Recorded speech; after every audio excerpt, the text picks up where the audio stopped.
Good morning, everyone. My name is Dale Shabizian with Cape and Plymouth Business. This is another Cape and Plymouth 360 where we look at a recent poll question on our website. We look around our community and we give our feedback, tips, ideas, what we think it means for our community. And today we have, I'm going in order of my screen, Mike Patterson from Good Habits Financial, Amy Dowd from Coastal Marketing Geek, and Robin Orbison from Cape Space. Good morning, everyone. How are you? Morning, Dale. Good Dale. morning. Morning.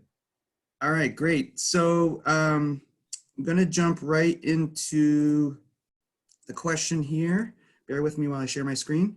And just for our viewers, the question was, where are you finding inspiration that will help your business?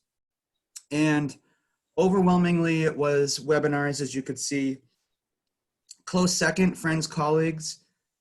We can probably all attest to that because we usually spend about 20 minutes saying hi before we record this short segment here.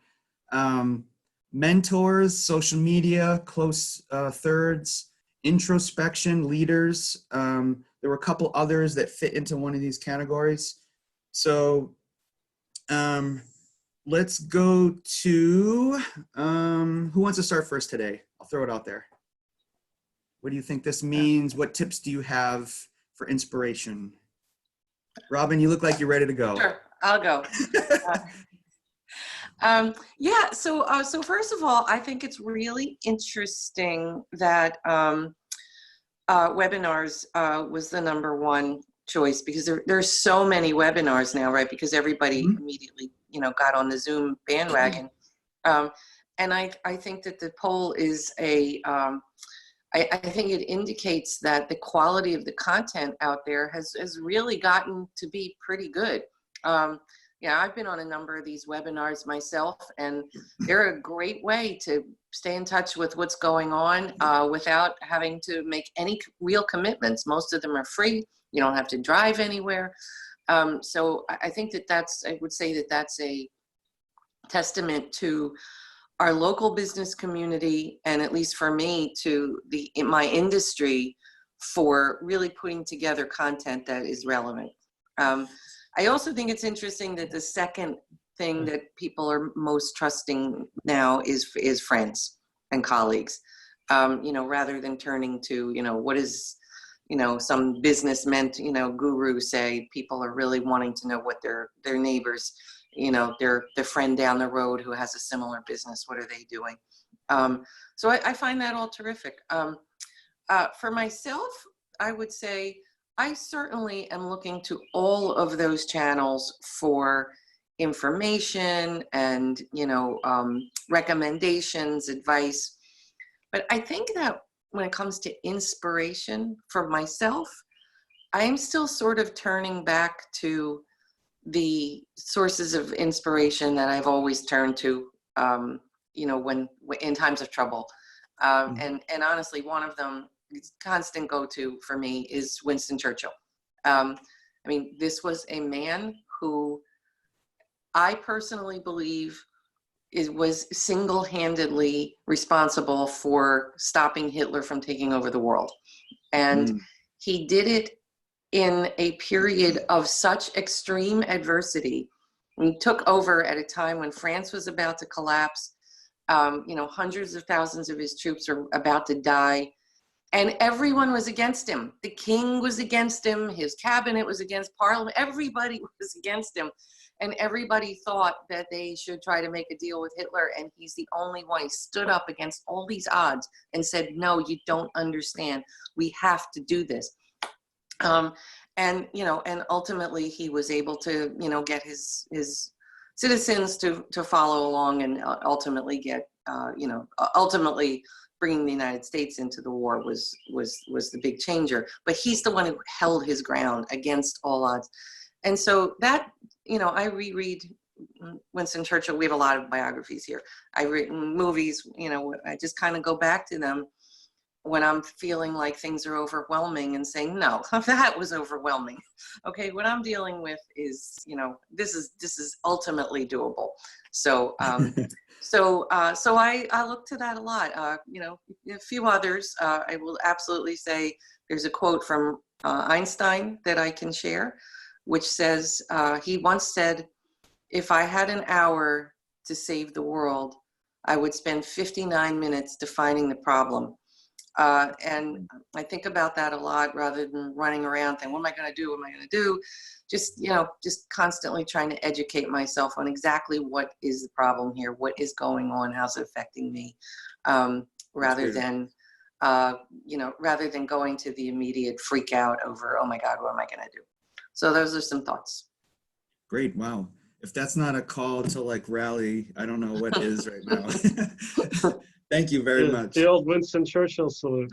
Right. Yeah. Right. Actually, he started it this way. He got in trouble for it. All right. Thank you, Robin. Mike, Amy. I might go. All right, I'll go. Mike. Again, personal story. I'm going to just use personal story here. Where are you finding inspiration? Home-based projects, to be honest with you, because it gives you a sense of accomplishment. When you see so much around the house that has to get done, and if I haven't been here, I've been home, and if I've been home, I haven't been sitting still. I've been doing something, almost driving Jen to the point of insanity, because it's like 6 o'clock by the time I finish up, and every night, and it's getting into this, it's become a cycle where 6:30, I'm just winding down and I see something else. And I was like, no, I just want to do that now while I see it and I'm thinking about it. But seeing the sense of accomplishment and knowing, if you see something that has to get done and you just put your mind to go ahead and doing it, that gives me a lot of hope for the future of when things are back to normal, that when my attention shifts back to the business and other people's lives become normal again, where they're thinking about this sort of thing, that great things can happen from there. Yeah, that is a tough thing. A lot of focus has drifted away from the services that we're providing to folks. And, for me, it's been tough. Like, I'm ready to go. And then no one's around. It's like, okay, I got to do something else with this energy right now. And yeah, you could sit home and binge watch shows, or I'm trying to do something productive every day around the house. And that has actually, I have more Home Depot receipts than I care to count at this point. But it really has helped big time in making myself feel a little bit sane through it, quite frankly, an insane time as we're going through. That's great advice. And if you get to the point where you run out of projects at your house, like a good friend, I'm willing. Yeah, can I get on that list? Yeah, too? I'm willing to help you, Mike. Okay. I don't think you want that. Give a weed whacker. All right. Kidding aside, thank you, Mike. That's really, really nice that you shared that. And Amy, what kind of thoughts do you have about this poll, and what does this mean for you and maybe some folks that you're talking to? Yeah, I look at the poll and I see a lot of different things, and I think at different points I've probably done all of that. I think we were talking kind of before we got on here about the social media aspect, and I think maybe what that entails for me. I know I've also found out about webinars that on different social media, so that may be a piece of it. But I think also to a quote, and I'm going to forget where it came from, but basically is when things are tough, look for the good. And so, there's as much as there's a bunch of stuff on social media that you don't really want to see, and I'm getting more and more frustrated with Facebook myself. There are some really good things, I think about I think about the show that somebody came out with, John Krasinski, that came out with Some Good News or something, you know, the thing that he does, and it's Right. and so for those things, you know, you look around and you're like, okay, there's still good in the world. You know, we will pull through this. And you know, in terms of my business and my clients' businesses and everything, I'm trying to. I think I talked another time about trying to focus on doing some more blog posts and everything. I finally got an email out, my own email, not just my client's email. I actually opened your email. I really enjoyed it. I thank you. learned a lot from it yesterday. I wanted to tell you that. Yeah, I did too. Thank you. But, you know, so I'm trying to share some, you know, some thoughts through my blog posts and through emails and my social pages, but that will help people manage through this. You know, everyone's excited to reopen, and I am too, but it's not going to be reopening to what we left, you know, a couple of months ago. And you know, I drove around probably, I don't know, maybe a month ago now. I've lost all track of time. It's Blur's Day for me. So Q2, you drove around somewhere in Q2, right? yeah, exactly. But I drove around, I drove from Dennis here where I live out to Orleans, down to Chatham and back up and stuff. And I was just struck, this was like I said, probably a month ago, and just struck by how many businesses were closed, and just wondering which ones of these will reopen, which ones of these will survive. And it was very sobering, to be honest. It was a gorgeous day and I enjoyed being out of the house and just driving around, but it was something that I worry for my clients. You know, and I know we've got Memorial Day weekend coming up. It's traditionally the kickoff of summer for in the season, and it's not going to be anything like, you know, what we've had. And so I'm just trying to help people through. You know, the biggest thing I can say is they've got to engage. They've got to engage with their clients, their followers, you know, whether you're a restaurant, you know, I've got a restaurant that I get an email from every single, you know, I don't know if it's every single day, but it's every few days. Now, I don't necessarily recommend that, but for a restaurant, yeah, I probably do. And they are letting you know what, you know, hey, we've got new, you know, we're still here. We're doing delivery. We're doing curbside pickup. You know, we've got specials going on. You know, so I mean, it's not the problem of the person who is normally your client. It's that if you're not there, they don't know if you're open or not, you know? So, right. So I think what you're saying is if I want to make sure my brain is processing this, you're looking around, it's like sort of a ghost town. The inspiration is you're seeing people who are shut are still being a beacon, right?